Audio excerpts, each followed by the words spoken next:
and you're cuckoo, sing la la la la la. All the folks have all gone wild, oh what a howdy-do. It'd be course two funny chaps taught them all something new.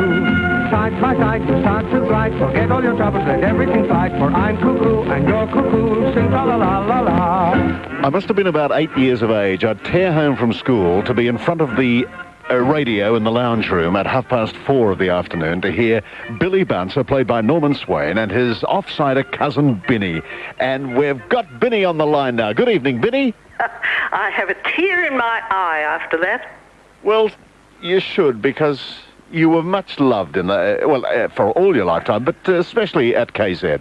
Well, it was fun.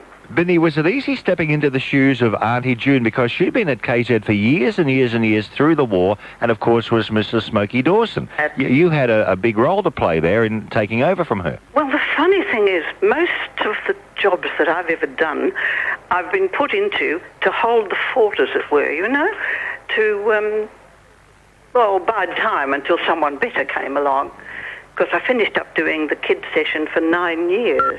You must have started there about 1951, from memory. It was, yes, it was.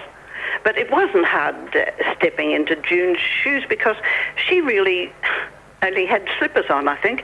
She didn't really enjoy it that much, and she didn't have the fun with Norman that I had. Was he, I'm not going to say a difficult performer because he never came across that way, but was it all easy sailing, or did you have ups and downs? No, it was just fun from start to finish. He played the character of Billy Bouncer, and I suppose a throwback to Nicky's days as the little fella. I really well, maybe, but I don't think it was intentional. I think that Norman was just his own Billy Bouncer type, And I remember you both taking us to the Hollow Log for the story. Well, now, that was sheer ad-lib with the most atrocious American accents, and we would just ad-lib that as we went. You actually, he pretended to get on a horse and beat his chest for the hooves effect. That's right. Do you remember Mr. Loftus, my friend, the policeman? Certainly do, yes. What are some of your other memories of the Peters Powell show in the 1950s, Binny? Well, naturally, I remember you and Michael Shrimpton, because you used to warm up the audience for us when we had the Peters Powell's parties. Yes, that's true. Originally at the Assembly Hall. I don't know if you were involved back in those days, but then later... We did it at Nicholas. That's right, and you always had a very good stage presence. I remember Smokey Dawson would occasionally, throw an axe at you or something, or a knife as part of his act.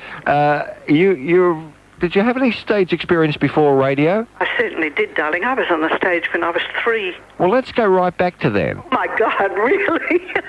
Where was it, Binny? Where did it all start for you? Oh, it all started in Adelaide. And I was a sort of kid performer. I don't know what the rules were in those days, because I definitely performed on stage, and I'd do birthday parties, coming out of a chocolate box and all that sort of thing as a kid. And then gradually, of course, when I first went into radio, I was at 3XY in the very early days, when they first started in 1936. And that was because I'd been in an amateur dramatic company run by Kevin Hume Cook. And he somehow or other got, I don't know how it was, but he got in with the XY people. That at that time it was Frank Thring's dad. Was this above the Princess Theatre? Oh, yes, yes. And you were in the serials with people like Walter Pym in those days, weren't you? No, what happened was Wally was the chief announcer, and he opened the station. Then there were 2 acting companies. I was in the Tuesday night one, sponsored by Fred Hesse, and the Gregan McMahon Players, with Catherine Neal as their leading lady, were on the Thursday night. Now, they did more heavy dramas, and we did exciting spy-type serials. Like K7. K7, yes. Did that go out live, or did you record them, Binny? Oh, dear, no, it went out live. Everything was live in those days. And did you have an audience? No, we just did it in the studio. Right. And did you get your scripts beforehand, like a week or so? About half an hour beforehand. Yeah, that'll be right. Are you kidding? No, I'm not kidding. So were you in One Man's Family as well? That was very popular on 3XY. That was on Monday and Wednesday nights at 9 o'clock. That was after the cereal business had finished. I remember you, my early recollection as of Binnie would have been at 3XY in the afternoons, and then later that afternoon you would appear on the children's program at KZ. Well, you see, I always freelanced. I didn't ever belong to one station. And that meant that I never got paid holidays or anything like that. Right. But I was allowed to work. The 3XY session, as I recall, this was long before Talkback, but you seem to have a Talkback appeal, as though you'd get letters and you would discuss on air the issues. And the whole secret of the thing was that I didn't ever set myself up as an expert. I always got in an expert who would answer the letters and give the right advice. And of course you were very much a part of the early days of television with a program called Binnie Time. Oh, you remember Binnie Time because you little nut, you helped me, didn't you? Yes, but people forget that you were, a very important part of television there. I was at 3DB, for... I was at XY, then the ABC, then I did a thing called Foy's Radio Hall, and from there I went to the ABC and wrote scripts and things. I'll never forget that. That was during the war. And we had a man called Norman Shepherd who was in charge of all the programming, and I was writing scripts. And because it was the war, you've no idea how idiotic some of them were. They really insisted that all scripts be reviewed, and sometimes there had to be alterations because it might give away troop movements. I don't know how, but this was what they thought. So one script had to be checked that I was doing, and I rushed up to Norman Shepherd's office, and I said to him, Mr. Shepherd, this has got to be checked. It's going on the air in 5 minutes. And he said, oh, don't bother me now, I'm too busy. And that was the whole attitude. Yes, it was. In fact, weather forecasts had to be checked. You couldn't give forecasts of the bay because of enemy involvement. They could hear it was a good day in Melbourne and ideal for war effort. Even music programs, I think, had to be chosen 4 weeks ahead of time. Yes. Oh, it was crazy. Really crazy. Anyway, following that, now let me see. Oh, I did a stint at AW. And Bruce, your uncle, I think Terry Deere was your uncle, wasn't Yes, yes. Yeah.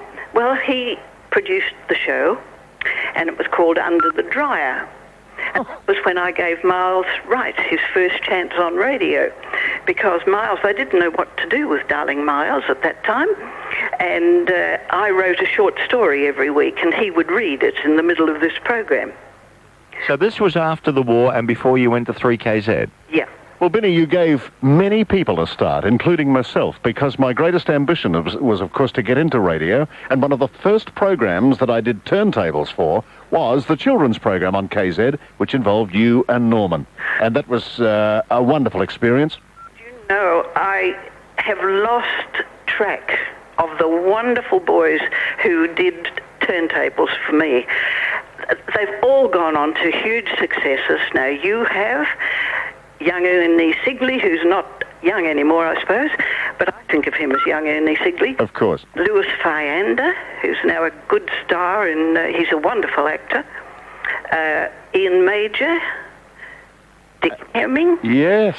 I've really lost track, but and all of you were helpful. It was marvellous. We really had fun in it. Oh, well, I've got to say, we responded with the type of grace that you meted out, Binnie. Oh, now, getting to the reason that I did television, I was asked to do the first afternoon show on GTV9. That was Thursday at 1. And because of that, we tried to get an afternoon show on Channel 7, because that was 3DB's, link, but they wouldn't do it, and so then 3DB fired me because I'd gone to GTV9. So I did that for 12 months, and then unfortunately, they weren't doing it the way that I wanted to. In fact, I would come in to do that show and not even having met the person I was going to interview or know anything about them. It was just sheer good fortune that I did have a pretty good knowledge of what was going on, and I could get through. But it worried the life out of me, and I finally gave it away. And that's when I started doing the VBN, which was all around Victoria. That's right, yes. And then later writing for leader newspapers. Oh, yes. Well, I'm doing that now, which I thoroughly enjoy. Binnie, we've travelled down memory lane a long way tonight, and I personally have been thrilled to chat to you, as I know you would be aware. But taking me back to the children's program at 4:30 on KZ, there was the jet bomber kiss, follow the string to the under the bed for the present. They'd gong you for your birthday, wouldn't they? There was the gongs, which I very proudly say. Do you know, I meet huskies everywhere. Huskies! Oh, that brings back memories. But we're going to close the interview the way that you and Norman did every afternoon at 5 o'clock. Darling, before you do, may I ask for a couple of things? Yes. I am trying so hard, and I haven't been able to be successful, to get a copy of a record called You Don't Have to Be Jewish by Frank Gallup and Lou Jacoby, etc. Now, if someone would let me have a copy of that, I'd be absolutely delighted. Could they get in touch with you? Yes, they could ring our producer Wesley Turnbull on 696 1278. Hear the sexy voice. That's who you spoke to first. So that's the first request, and that's for you. What, you don't need to be Jewish? You don't have to be Jewish. And what was the other one, Binnie? The other one is asking anyone with a long memory about a nightclub that used to be in Melbourne in the 1920s, and I had a couple of flighty aunts who'd come across from Adelaide and go to this nightclub, and I've been trying to remember the name of it. Where was it? Can you remember? It was situated downstairs in the centreway. It's still there, the building. You go downstairs in the centreway to the underground part. And that's where it used to be, and I cannot remember the name of it. I know eventually it was called the Francatelli. That was a restaurant then. Well, you'll have your answers tonight, I'm sure, as people will inundate the station and tell Wesley, who will then in turn phone you, Binnie. But we're going to say goodnight the way that you used to, from the hollow log, by playing Goodnight Everybody. And we say goodnight to Binnie Lum, and thank you for tonight. Thank you, Bruce. Binnie Lum, a household name in Melbourne radio for more than 50 years and still sounding as young as ever. Good night, Cousin Binnie.